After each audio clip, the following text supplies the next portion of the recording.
Kamusta mga kababayan mula Quezon City hanggang Dubai, mula Davao hanggang Toronto? Narinig nyo na ba ang pinakabagong political drama sa Pilipinas? Ang impeachment case ni Vice President Sara Duterte. Hindi bayad, sabi ng House prosecutors, pero bakit parang pelikula ang galaw nila? Ngayon, aalamin natin kung ano ang totoo sa likod ng mga akusasyon at bakit mukhang may script ang mga galaw ng House of Representatives. Ready na ba kayo? Tara, simulan na natin. Kami, no, dito sa hashtag Walk with Laan na may na nagkakandak ng Pinoy Political Pulse, ang channel na nagdadala ng matatalas na komentaryo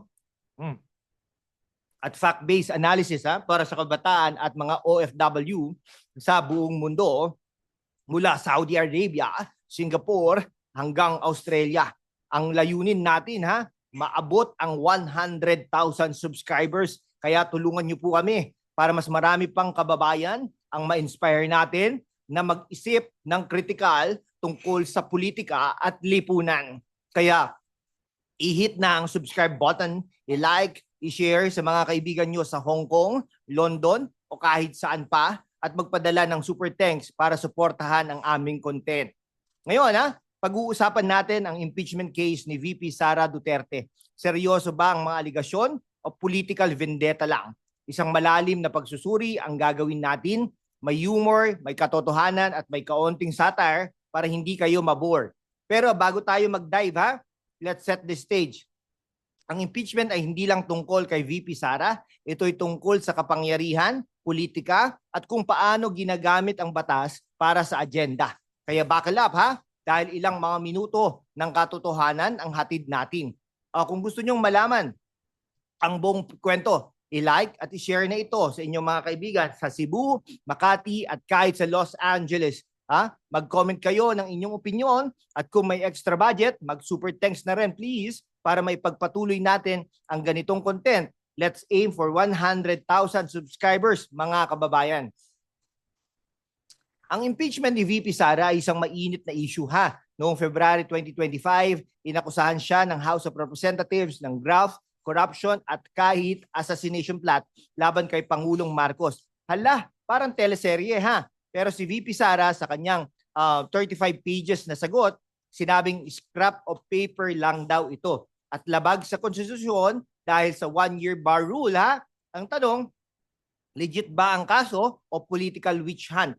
Aalamin natin ang mga detalye, susuriin ang argumento ng magkabilang panig at bibigyan natin ng Pinoy Political Pulse twist ang kwento, may humor, may lalim at may katotohanan. Para sa mga kabataan sa Metro Manila at OFW sa Dubai, Qatar at Japan, ito'y para sa inyo. Noong February 12, balikan lang natin February 5, 2025, mahigit 200 kongresista na sumusunod kay anong pangalan nito? Si Martin Romualdez, isang kongresista ang bumoto para impeach si VP Sara. Ang mga akusasyon, betrayal of public trust, graft and corruption sa 612.5 million pesos na confidential funds at brace yourselves, di umano'y plano na patayin si Pangulong Marcos, ang kanyang asawa at si Speaker Martin Romualdez. Ba't kasama si Martin Romualdez? Seryoso. Parang script ng action movie. Pero si VP Sara hindi natinag. Sa kanyang sagot sa Senate Impeachment Court noong June 23, sinabi niya walang basihan ang mga ito at labag daw sa one-year bar rule ng 1987 Constitution na nagsasabing isang impeachment complaint lang ang pwede kada taon. Okay, kwento pa nga, 3 naunang complaint ang na-file noong December 2024. Pero yung ika-4 lang ang tinuloy. Kaya naman sinabi ni VP Sara, hindi valid ito. At hindi lang yon nagreklamo rin siya sa Supreme Court na humihingi ng deklarasyon na null and void ang impeachment. Ano ang one-year bar rule? Simple, para protektahan ang mga opisyal tulad ng Vice President mula sa paulit-ulit na harassment sa pamamagitan ng impeachment. Pero ang House prosecutors tulad ni Representative Jervil Luistro, sinabing hindi pa naman daw officially initiated yung tatlong nauna. Kaya valid daw ang ika-4. Ano ang tingin ninyo? Kaya lang po, parang dinelay po yung unang tatlo no? Parang ewan ko. Ano sa tingin niyo? Teknikalidad ba ito o talagang may punto si VP Sara? So, ngayon, mga kababayan, tingnan natin ang eksena. Ang House parang naglalaro ng Among Us. Sino ang impostor ha? Si VP Sara ba talaga ang may kasalanan o yung mga congressmen na biglang naging united para i-impeach siya? Para nung isang araw lang magkakaalyado pa ang mga ito, tapos ngayon biglang eject si Sara. Ay, alam mo na. Hindi ba't masyadong convenient ang timing? Halos 200 congressmen ang pumirma, pero may ebidensya ba talaga? O puro he said, she said?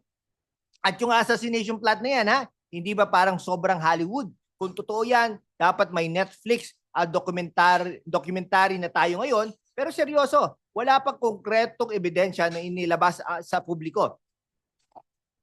Ano sa palagay nyo, mga kaibigan, sa Davao at Sydney, political na galaw ba ito o talagang may malalim na dahilan? Sa kanyang 35 pages na pahinang answer ad cautelam, sinabi ni VP Sara na ang impeachment ay void ab initio o sa madaling salita, walang bisa mula umpisa. Bakit? Dahil sa one-year bar rule. Ayon sa konstitusyon, hindi pwedeng mag-file ng higit sa isang impeachment complaint laban sa isang opisyal sa loob ng isang taon. Ang argumento niya 3 complaints na ang nauna, kaya ang ika-4 ay labag sa batas. Bukod pa rito, sinabi niya na wala raw sapat na ebidensya ang mga akusasyon, lalo na yung tungkol sa confidential funds. Sabi niya, wala pang final na desisyon ang Commission on Audit o Supreme Court na nagsasabing illegal ang paggagamit ng pondo. Kung titignan natin mga kababayan may punto si Vice President Sara Duterte. Ang one-year bar rule ay malinaw sa konstitusyon At kung totoo na 3 complaint ang nauna, bakit hinintay ang ika-4 bago kumilos? Parang pinili lang ang pinakamalakas na kaso para siguradong maipapasa. Pero may twist. Sabi ng House, ang initiation ng impeachment ay nangyayari lang kapag na-endorse na sa House Committee on Justice. Kaya daw, technically, hindi pa na-initiate yung 3 nauna. Hindi, yung pag-file ang doon. Teka mga kababayan, hindi ba parang word play yan? Para naglalaro ng Scrabble ang House, hinintay ang tamang letra para manalo. Kung si VP Sara ang nasa courtroom drama, siguro ganito ang linya niya. Your Honor, this impeachment is a script written by my political enemies, directed by ambition and produced by Benjians. Pero seryoso ang depensa ni VP Sara ay matibay sa legal na aspeto. Ang tanong, bakit kailangang i-rush ang impeachment na ito at bakit parang walang transparency sa ebidensya? Para sa mga kabataan sa Caloocan at OFW sa Abu Dhabi, hindi ba't nararapat na makita natin ang mga pruweba bago husgahan? Mag-comment kayo sa baba. Ano ang tingin ninyo sa depensa ni VP Sara Duterte? Okay ang House prosecutors na pinamumunuan ni Representative Jervil Luistro at Antonio Odibucoy, si Bukoy, po yan, spokesperson. Sinabing seryoso ang mga akusasyon. Sabi nila, ang 612.5 million pesos na confidential funds ng Office of the Vice President at DepEd ay di umano'y ginamit ng hindi tama. Bukod pa rito, may alegasyon ng assassination plot na aminin natin parang plot twist sa James Bond. Pero hanggang ngayon wala pang konkretong dokumento o testimonya na inilabas sa publiko. Sabi pa ng House, hindi daw forum shopping si VP Sara, pero ang pag-file niya ng petisyon sa Supreme Court ay di umano'y pag-iwas sa impeachment process. Kung titignan natin mga kababayan, mahina ang ebidensya ng House. Walang audit report mula sa Commission on Audit na nagsasabing illegal ang paggamit ng confidential funds. At yung assassination plot puro allegation lang. Walang testigo o dokumento na inilalabas sa publiko. Bukod pa rito, ang timing ng impeachment ay questionable. Bakit ngayon ilang buwan bago ang midterm elections, hindi ba't parang political maneuver para siraan si VP Sara na itinuturing na malakas na kalaban sa politika? Para sa mga OFWs sa Jeddah at kabataan sa Taguig, hindi ba't nararapat na maging transparent ang House sa kanilang ebidensya? Kung ang House prosecutors ay nasa reality show, siguro ang title ay impeachment island. Sino ang unang ma-eject? Ang problema, parang wala silang sapat na pruweba para i-convince ang audience. O sa kasong ito, ang Senate Impeachment Court. Ang sabi ni Senate President Cheese Escudero, pwede daw i-dismiss ang kaso nang hindi na kailangang marinig ang ebidensya. Pero sabi ng House, wag naman. Teka mga kababayan, kung seryoso ang kaso, bakit kailangan magmalaki ng ganito? Hindi ba dapat ebidensya ang magsalita? Mag-comment kayo ha. Legit ba ang House o puro drama lang? Ang impeachment ni VP Sara ay hindi lang tungkol sa kanya. Ito'y tungkol sa mas malaking laban sa politika. Si VP Sara, anak ni dating Pangulong Rodrigo Roa Duterte, ay itinuturing na malakas na kalaban sa 2028 elections. Ang kanyang alyansya kay Pangulong Marcos ay bumaksak at ngayon parang pelikula ang laman. Marcos versus Duterte, round 2. Pero bakit nga ba ngayon? Ang timing ay suspicious. Ilang buwan bago ang midterm elections at habang nasa Australia si VP Sara, biglang inilabas ang mga akusasyon. Hindi ba't parang sinadya para siraan ang kanyang image? Sa global na konteksto, mga ganitong political maneuver ay hindi bago. Sa US, na-impeach si Trump ng 2 beses pero hindi natuloy sa conviction. Sa South Korea, na-impeach si Pangulong Park noong 2016 dahil sa corruption. Ang pagkakaiba, sa mga bansang yon, may konkretong ebidensya. Sa Pilipinas, parang kulang pa tayo ng ganun. Para sa mga OFW sa London at Vancouver, ano ang mas mahalaga?